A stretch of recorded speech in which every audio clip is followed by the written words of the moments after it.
वैसे भी बाबा की वाणी के अनुसार 40 साल पूरे हो रहे हैं,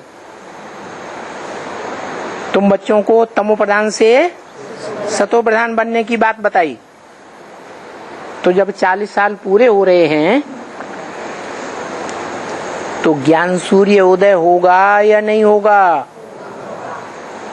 एक तरफ ज्ञान सूर्य उदय होता है और दूसरी तरफ पूर्णमासी क्या चंद्रमा संपूर्ण होता है। और चंद्रमा संपूर्ण बनता है तो दूसरी तरफ पश्चिम में अस्त होता है और पूरब में सूर्य उदय होता है। अब यही होने वाला है। 40 साल पूरे हुए, सात्विक आत्माएं प्रत्यक्ष होंगी, बाकी को पता ही नहीं लगेगा कहां प्रत्यक्ष हुई। उन 8 आत्माओं को पता लगेगा बाप कहां है, जो बाप का विरुद्ध है।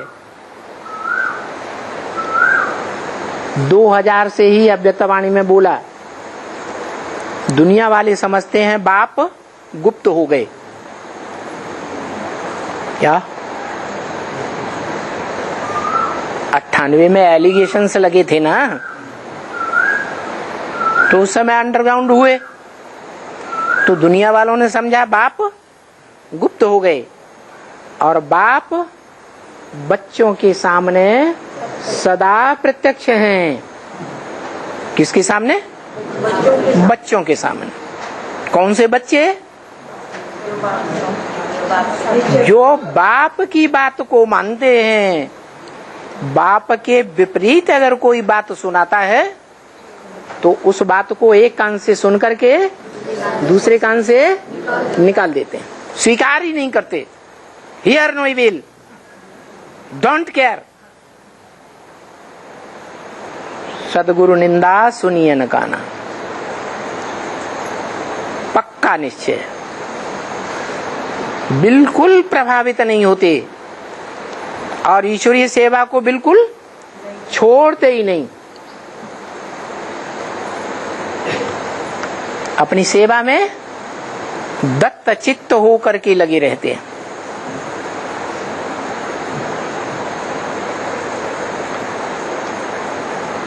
देह के पदार्थों से, देह के संबंधियों से, देह के संपर्कियों से कोई लगाव नहीं। नष्टो मोहा स्मृति लब्धा। ये फाइनल पेपर है या नहीं है? है। जो बाप का धंधा सो बच्चों का धंधा। जिनका बाप से संबंध नहीं उनका हम बच्चों से कोई लेना देना नहीं। ऐसी आत्माएं जो फाइनल पेपर में पास होती है, उनकी संख्या कितनी बताई? 16,000।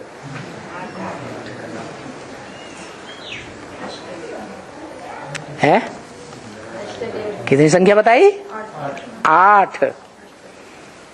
वो 8 के लिए अभी भी वाणी में बोलते हैं अव्यक्त बाप दादा कि बाप बच्चों के बिगर नहीं रह सकते और बच्चे बाप के बिगर नहीं रह सकते। एक दिन भी अगर बातचीत नहीं होगी तो अंदर से तलखीलापन आ जाता है। जाने कितने लंबे समय से बिछुड़े हुए हैं। ऐसी चीज वाले जो यहाँ शूटिंग करते हैं रिहर्सल के पीरियड में,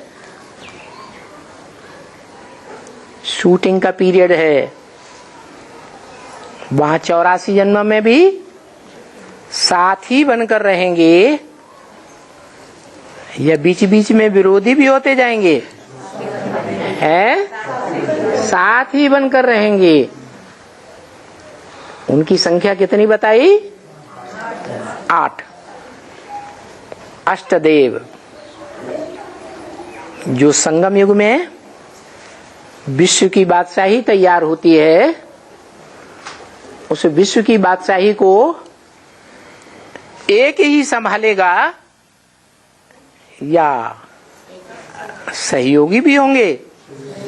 हैं? हाँ, वो 8 दिग्पाल गाए हुए हैं। दिग्पाल माने दिशाओं की पालना करने वाले। क्या? 4 दिशाएं, पूरब पश्चिम उत्तर दक्षिण, और 4 उनके कोण। कितने हुए? 8। ये 8 सारी दुनिया को कंट्रोल करेंगे। जिम्मेवारी का ताजधारी होंगे।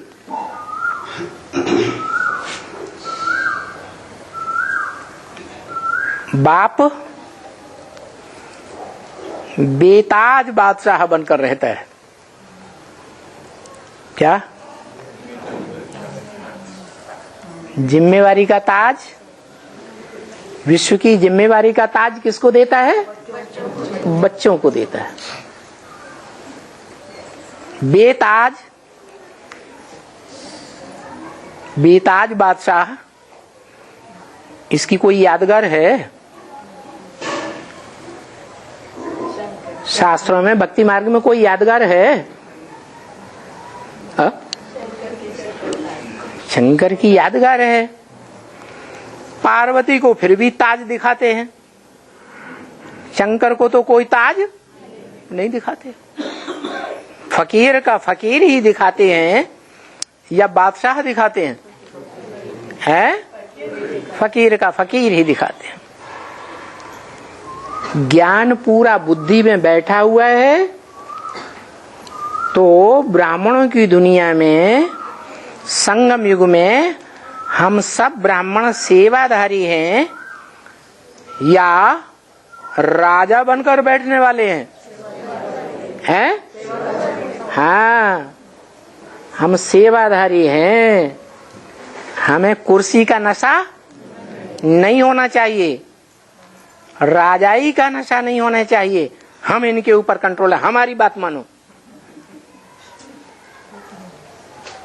रिक्वेस्ट से काम चलाना है।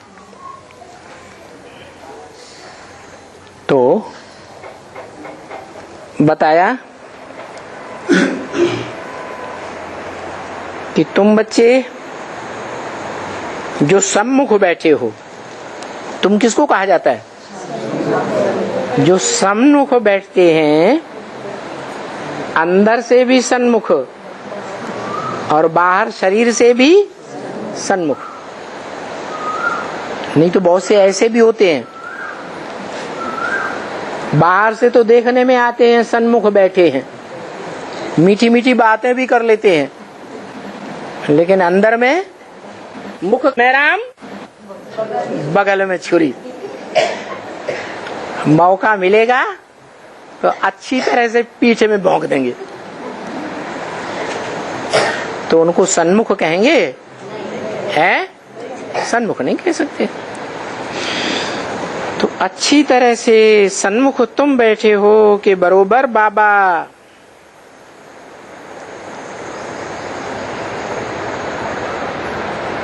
ऐसे बुद्धि में बैठा है,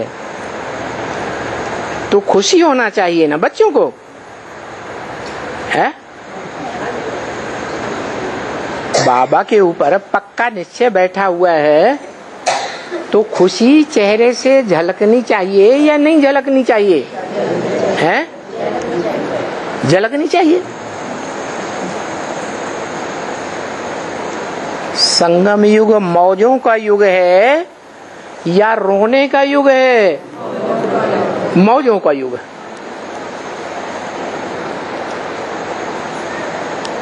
बाप सेवाधारी तो बाप के बच्चे भी सेवाधारी। और सेवा का मेवा क्या चीज? खुशी। अगर खुशी नहीं है, अपने को भी महसूस नहीं होती, जिनसे बात करते हैं उनको भी हमारे चेहरे से खुशी महसूस नहीं होती, तो खुशी का मेवा खा रहे हैं? खा रहे हैं? नहीं खा रहे।